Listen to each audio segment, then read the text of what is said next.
Alam mo ba na may isang isla sa Scotland na bawal puntahan ng mahigit 50 taon dahil sa mga eksperimento ng gobyerno?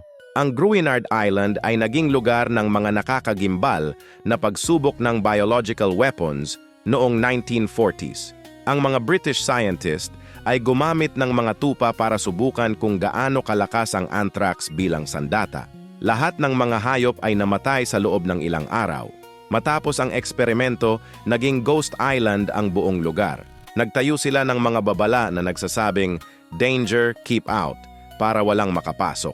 Ang anthrax spores ay nanatili sa lupa ng mahigit 1 siglo.